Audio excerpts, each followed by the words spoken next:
Que la grâce du Seigneur Jésus-Christ, l'amour de Dieu et la communion du Saint-Esprit soient avec vous tous. Amen. Le texte pour notre méditation ce matin est la première lecture du livre des Actes. Je voudrais relire seulement un verset. L'ange dit à Corneille, « Envoie quelqu'un à Jaffa et fais venir Simon surnommé Pierre.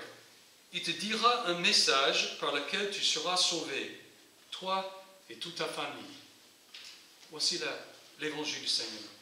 Veuillez vous asseoir.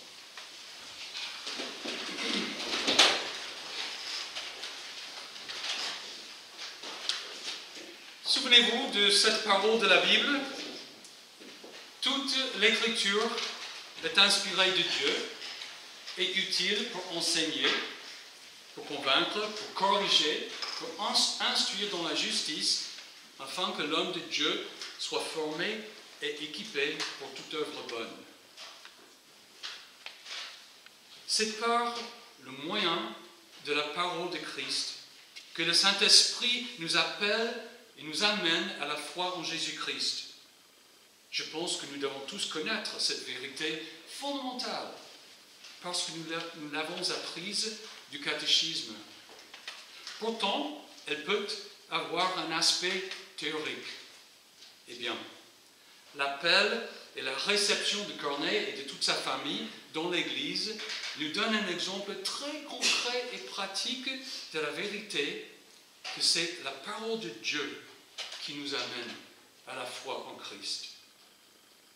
Rappelez-vous l'histoire. Corneille était un militaire romain. Il n'était pas juif, mais il avait essentiellement accepté la foi juive. Il était pieux et craignait Dieu avec toute sa maison. Alors qu'il priait un jour, il a eu une vision. Un ange lui est apparu et lui a donné l'ordre d'envoyer chercher un homme appelé Pierre, qui lui dirait un message par lequel il serait sauvé, lui et toute sa famille. En même temps, Pierre, à Jaffa, avait une vision d'une grande nappe qui descendait du ciel et qui renfermait toutes sortes d'animaux sur la terre. Une voix lui ordonnait d'en tuer et manger. Pierre s'y est opposé parce que ces bêtes étaient impures et donc un juif ne pouvait pas les manger. Du coup, la voix lui dit, « Ce que Dieu a déclaré pur, toi, ne le considère pas comme impur. » À l'instant même où la vision prenait fin, les envoyés de Corneille sont arrivés et ont demandé après Pierre, puisque l'Esprit de Dieu lui avait dit de partir avec eux sans hésiter. Pierre est parti pour Césarée. Le lendemain, il est entré dans la maison de Corneille, ce qu'un juif ne devait pas faire, et leur a annoncé l'évangile de Jésus-Christ. Ensuite, le Saint-Esprit est descendu sur Corneille et sur sa famille, comme sur les disciples le jour de la Pentecôte. Pierre et les Juifs, avec lui, ont entendu ces non-juifs parler en langue et célébrer la grandeur de Dieu. Or, le premier point à saisir de ce récit est celui-ci. Le Saint-Esprit a agi plus d'une fois de façon extraordinaire afin d'amener Corneille à la foi en Christ. Il a accordé 2 visions et les dons de langue comme à la Pentecôte. Mais ces miracles n'ont pas été le moyen par lequel le salut a été accordé à Corneille et à toute sa famille. En effet, l'ange lui dit, « Envoie quelqu'un à Jaffa et fais venir Simon, surnommé Pierre. Il te dira un message par lequel tu seras sauvé, toi et toute ta famille. » Par la suite, Pierre, malgré son malaise d'être dans la maison d'un non-juif, a expliqué à Corneille et à sa famille la bonne nouvelle de Jésus. Il leur a dit, « Jésus nous a ordonné de prêcher au peuple et d'attester que c'est lui que Dieu a désigné juge des vivants et des morts. Tous les prophètes auront de lui le témoignage que toute personne qui croit en lui reçoit par son nom le pardon des péchés. Puis, Pierre parlait encore quand le Saint-Esprit descendit sur tous ceux qui écoutaient la parole. Qu'est-ce qui alors a amené ces personnes à la foi en Christ?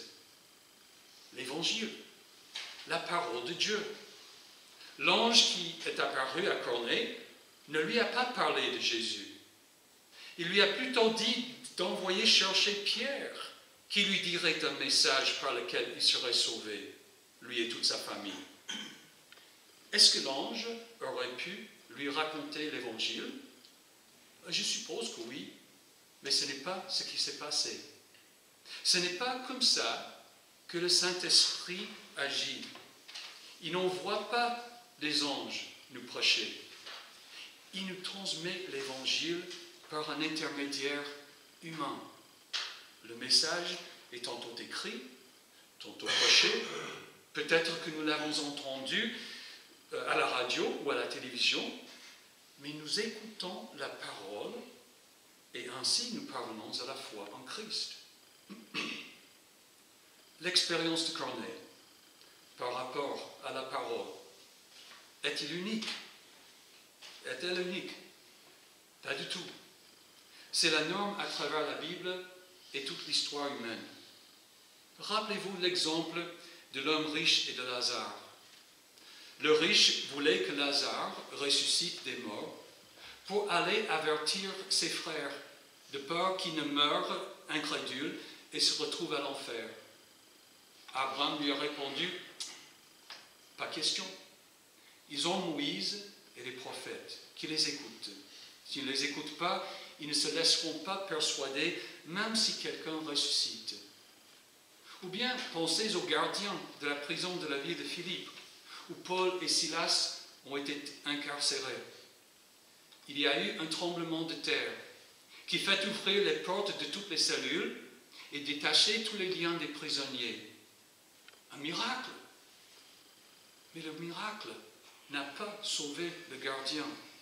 Au contraire, il a tiré son épée pour se tuer. Paul l'a arrêté.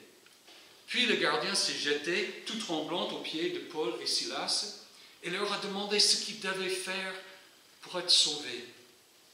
Paul et Silas lui ont annoncé la bonne nouvelle de Jésus-Christ. Crois au Seigneur Jésus et tu seras sauvé, toi et ta famille. C'est alors que le gardien et toute sa famille ont cru et ont été baptisés. Ils ont été sauvés par la parole, par l'annonce de l'Évangile. Je ne sais pas pourquoi, mais l'homme, même des chrétiens, ont tendance à oublier ou à ignorer qu'il a plu à Dieu de sauver les croyants à travers la folie de la prédication.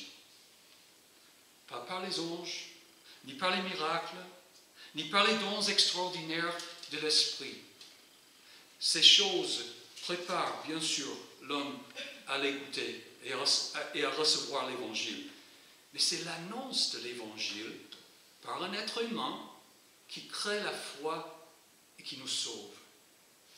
Je ne sais pas ce que Luc aurait pu raconter dans son livre des Actes des Apôtres pour que ce soit plus clair.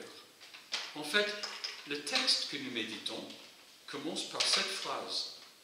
Les apôtres et les frères qui étaient en Judée apprirent que les non-juifs avaient eux aussi fait bon accueil à la parole de Dieu. La vérité essentielle était que les non-juifs avaient fait bon accueil à la parole de Dieu. Au début des Actes, Jésus dit à ses disciples, « Vous recevrez une puissance lorsque le Saint-Esprit viendra sur vous, et vous serez mes témoins à Jérusalem, dans toute la Judée, dans la Samarie et jusqu'aux extrémités de la terre. » Et puis, Luc nous raconte comment cela s'est fait. À chaque étape, il résume le progrès de la parole. À Jérusalem, il dit, la parole de Dieu se propageait de plus en plus, Le nombre des disciples augmentait beaucoup à Jérusalem et une grande foule de prêtres obéissait à la foi. Puis, dans toute la Judée, dans la Samarie, quant à la parole de Dieu, elle se propageait de plus en plus. Ensuite, à la fin du livre, lorsque l'Évangile était arrivé à Rome, où Paul avait été emprisonné, Luc dit que Paul est resté 2 années entières dans une maison qu'il avait louée. Il accueillait tous ceux qui venaient le voir. Il prêchait le royaume de Dieu et enseignait ce qui concerne le Seigneur Jésus-Christ avec une pleine assurance et sans obstacle. Qu'est-ce que tout cela prouve? Justement ce que Paul dit ailleurs. Je n'ai pas honte de l'Évangile. C'est la puissance de Dieu pour le salut de tout homme qui croit. C'est pourquoi nous appelons la parole de Dieu le moyen de grâce. Un deuxième point que Luc fait dans ce récit du chapitre 11, c'est que la parole de Dieu est pour tous. Dieu veut que toute personne l'entende. Ce récit me fait rigoler chaque fois que je le lis. Pierre et 6 autres chrétiens juifs viennent de faire une expérience extraordinaire chez Corneille. D'autres chrétiens juifs l'entendent et au lieu d'exprimer la stupéfaction et la joie à cet acte de Dieu, ils font des reproches à Pierre en disant « Tu es entré chez des incirconcis et tu as mangé avec eux. » Vraiment, ils ne comprennent rien de tout cela. Alors Pierre explique que c'est Dieu qui a fait tout cela. Puisque Dieu leur a accordé le même don qu'à nous qui avons cru au Seigneur Jésus-Christ, qui étais-je moi pour m'opposer à Dieu? Après avoir entendu cela, ils se calmèrent et se mirent à célébrer la gloire de Dieu en disant « Dieu a donc aussi accordé aux non-juifs la possibilité de changer d'attitude afin d'avoir la vie. » Ces chrétiens juifs avaient du mal à admettre que les non-juifs puissent être sauvés. Ils croyaient que pour qu'un non-juif soit sauvé, il devait se faire circoncire et devenir juif. Mais le Saint-Esprit ne suit pas leur programme. Il arrache Pierre au toit de la maison et l'envoie chez un païen pour qu'il lui parle de Jésus. Par la loi de Moïse, par la circoncision, ces Juifs devaient non seulement considérer le problème de l'extérieur, mais ils avaient besoin d'un changement radical. Le monde venait de changer. L'unique Dieu a mis Juifs et non-Juifs dans la même galère. Les Juifs devaient désormais mettre en pratique ce qui était largement théorique avant la Pentecôte. Dieu est aussi le Dieu des non-Juifs, de tous les hommes, quelle que soit leur race. Cela nous paraît sans doute élémentaire aujourd'hui. Nous accordons une grande importance à une politique d'égalité, de diversité et d'inclusion. Nous sommes parfois obligés d'intégrer la diversité afin de lutter contre la discrimination. Mais les Juifs du 1er siècle ne le faisaient pas. Ils n'entraient pas dans la maison des non-Juifs et ne mangeaient surtout pas avec eux. Bien que Jésus ait dit à ses disciples, « Qui seraient ces témoins jusqu'aux extrémités de la terre ?» Disons qu'ils hésitaient. Le Saint-Esprit a dû les jeter littéralement hors de Jérusalem et de la Judée. Il s'est servi d'une grande persécution pour le faire. Il a dû arranger cette visite de Pierre chez Corneille et l'obliger à y aller. Il a dû utiliser des visions et des miracles pour faire que les Juifs surmontent leurs scrupules et leurs problèmes pour s'approcher des non-Juifs. Il a fait tout cela pour que le monde entier entende l'Évangile, qui donne la possibilité de changer d'attitude et d'avoir la vie.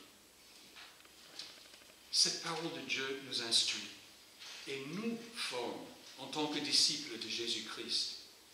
Elle nous enseigne que le Saint-Esprit nous amène à la foi en Jésus par la parole de Dieu et qui veut que son Église apporte cette bonne nouvelle au monde entier. Cela demande certaines compétences de notre part. Dans un premier temps, si l'Évangile de Jésus-Christ est la cause du salut, alors nous devons le connaître assez bien pour pouvoir le dire à une autre personne. Pour ce faire, il n'est pas nécessaire de connaître toute la Bible, ni d'être un grand orateur, ni même d'entreprendre une campagne d'évangélisation. Il suffit de pouvoir expliquer la bonne nouvelle de Jésus-Christ dans ses propres paroles, tout comme la parole de Dieu nous l'exhorte. Soyez toujours prêts à défendre l'espérance qui est en vous, devant tous ceux qui vous en demandent raison. Pierre priait sur le toit de la maison lorsque les envoyés de Corneille sont arrivés le chercher. Il ne les attendait pas. Nous aussi aurons des rencontres non prévues, des personnes que Dieu enverra auprès de nous pour entendre la bonne nouvelle, qui sont pardonnées et réconciliées avec Dieu par la mort et la résurrection de Jésus-Christ. Nous avons tous besoin de pouvoir expliquer l'Évangile. C'est ce que font les disciples. Si nous ne pouvons pas annoncer l'Évangile, Dieu aura à envoyer ces personnes ailleurs. Deuxièmement, en tant que l'Église de Jésus-Christ, nous devons faire de l'annonce de l'Évangile notre affaire. L'Église de Jérusalem, après l'expérience chez Corneille, n'a pas sur le champ entrepris une mission vers les non-juifs. Elle semble ne l'avoir jamais fait et avoir fini par perdre son importance dans la mission de l'Église. Cette paralysie est souvent à déplorer à travers l'histoire de l'Église. Les gens ont cru, mais ne se sont pas engagés dans la mission de faire de toutes les nations des disciples. Dans beaucoup de pays, l'Église a cédé la place à l'indifférence, à l'athéisme, à l'islam, que sais-je encore. Je pense que si nous avons tant de mal à faire des disciples, c'est parce que nous-mêmes n'avons pas été bien formés en tant que disciples. Il nous est difficile de transmettre l'espérance qui est en nous parce que nous connaissons si peu de la parole de Dieu. Nous ne pouvons pas citer grand-chose et nous avons oublié même ce que nous avons appris du catéchisme. Du coup, il n'est pas question de programmer des activités d'évangélisation. Ce n'est pas l'une de nos priorités. L'expérience de Pierre chez Corneille nous convainc de l'importance et de la puissance de l'Évangile, n'est-ce pas? Elle nous convainc également que Dieu veut que toutes les nations l'entendent, n'est-ce pas? Alors, prenons à cœur la parole par laquelle nous avons commencé. Toute l'Écriture est inspirée de Dieu et utile pour enseigner, convaincre, pour corriger, pour instruire dans la justice, afin que l'homme de Dieu soit formé et équipé pour toute œuvre bonne. Puis, que chacun de nous approfondisse sa connaissance de la Bible, la lire peut-être pour la première fois, et apprenne de nouveau la doctrine du catéchisme. Ainsi, nous pourrons raconter l'Évangile comme Dieu nous fera rencontrer un Corneille. Que Dieu l'accorde à nous tous. Amen. Et maintenant, que la paix de Dieu, qui dépasse tout ce que l'on peut comprendre, garde votre cœur et vos pensées en Jésus-Christ pour la vie éternelle. Amen.